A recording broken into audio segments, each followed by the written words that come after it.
qaybiya qaba gabi ahaanba magaaladu way madowdahay. waa laga qaxay meelihii manku qurxin jiray miinaa qarxisay. waa ciirsila keligaabaa halkaa sidii tuug dhuumanaya dhukusaya. maxaa ku dhigay ma garanaysid, waxba ma garanaysid. miyaad wax garan kartaaba? taas lafteeda ma garanaysid.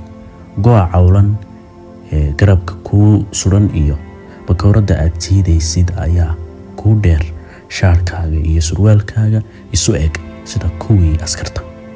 awal waad xaragoon jirtay, balse maanta maba xasuusnid. magaaladan duunsani sida ay ahaan jirtay baad xasuusan tahay labada. bakawraddana isdaba wadid yaad u sidataa arladuba waa cidle iska tuur. laakiin fulay baa tahay. dhagxaantaa ku soo eegaysa ee ka hadhay guryaha duunsan ayaad ka baqanaysaa. iska sido, waayo dhagarqabaa tahay. dhagarqabahana dhulkaa u dhaqdhaqaaqa, adiga xitaa cirkaa kugu soo dumaya. magaalada sidan u qasanay waxay kaalmaha hore kaga jirtay kuwa ugu bilicsan. guriga qaraabada ah ee bariga kaa haya ee uurada daacaya waxa uu ahaa midka ugu dhismaha sarreeya aradka. dukaanka yar ee aad ku beegan tahay waxa uu ilar saaqadeed u ahaa qoys 9 caruur ah dhalay. 9kiiba waa la dilay. shufto adiga ka amar qaadata ayaa ajashay.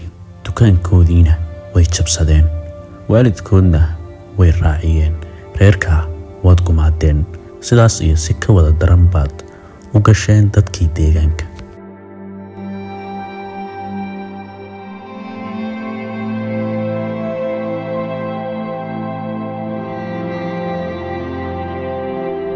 waxaad marba fiirsanaysaa aqal beri camirnaa oo iminka indha cabsiyeed leh. sariigasho kuguma hadhin. dunida halaagsantay qofka mas-uulka ka ahi inuu adiga yahay wad ogtahay. markaad in yar tallaabsataba waxaad isweydiinaysaa sida iyo sababta aad adigu u badbaaday. waxaad is leedahay qaybiya qaba. waa runtaa oo masiibada adiga qaybinayay adigaana qaday. alamaamaadaasi xeel dheeran. iminka waxaad socotaba daartan ku hor qotontaa ee jidka sida qaabka daran u jartay. waa taadii awal geerish iyo guriba way ku ahayd. iminkase qof hoyla-aan ahi isuma quurayo, wuu ooyayaa, balse ooyintiisu biyo ma aha waa dhas iyo foolxumo. dhabaha meel halkan dhaafsiisani ma jirto. waa quus. dhabihiibaa quus noqday. cid ku cafisa ayaad niyeysanaysaa. wixii aad geysatay waxa la cafin kara mu ahayn, laakiin nasiib darnaantaada cid ku cafisa xitaa maad diisan oo ummadiiba wad dhamaysay. iminkaad isku canaanaysaa bal maad dhaaftid dhowr hadhow ku cafiya.